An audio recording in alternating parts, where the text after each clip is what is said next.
আমার ব্যারাম আছে, যখনই প্রশ্নে পড়ি হিংসা করলে দোজখে যাবে, কোরআন বা হাদিসে পড়ি হিংসা করলে দোজখে যাবে, গীবত করলে দোজখে যাবে, আমার সঙ্গে সঙ্গে মনে অমুক হুজুর ওর খুব হিংসা, অমুক প্রফেসর দোজখে যাবে ওর খুব লোক, কিন্তু আমি যে যাবো আমার তো মনে হয় না। এটা তো খুব একটা ভালো গুণ, তাই না? অল্প ভালো কি এটা?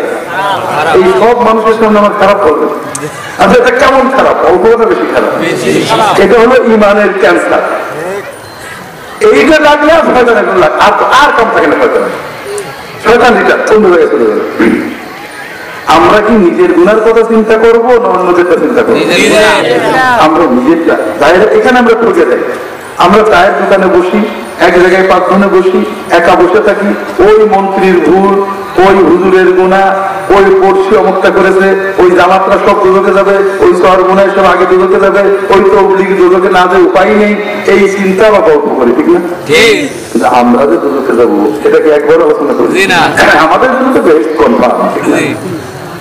এই ব্যারাম থেকে বাঁচতে হবে। আল্লাহ বাঁচতে বলি তাই না, আমরা সারাদিন আল্লাহর জন্য তেমন কিছুই করতে পারি না।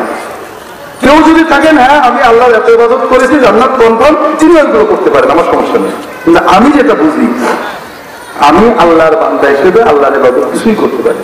নামাজটা যে পড়ি, 4 রাকাত নামাজ দাঁড়িয়ে 50 বার দুনিয়ার কথা মনে হয়। আল্লাহ যদি কিয়ামতের দিন বলে তো তোমার এত নিয়ামত দিয়েছিলাম, তুমি 5 মিনিটের নামাজে 50 বার দুনিয়ার কথা চিন্তা করেছো, তোমার নামাজ আমি নেব না, আমার কিছু বলার আছে?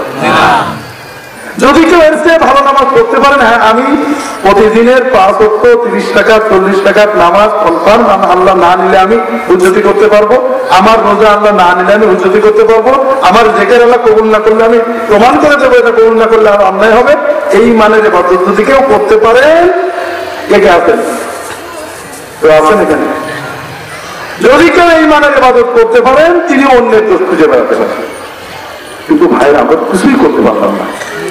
কাজে আমরা একটু সময় পেলে নিজের গুনার কথা চিন্তা করবো যে আল্লাহ কিছু পারলাম না, মাফ করে দাও। আল্লাহ আমার তো কত নিয়ামতের শুকরিয়া করে মাফ করে দাও।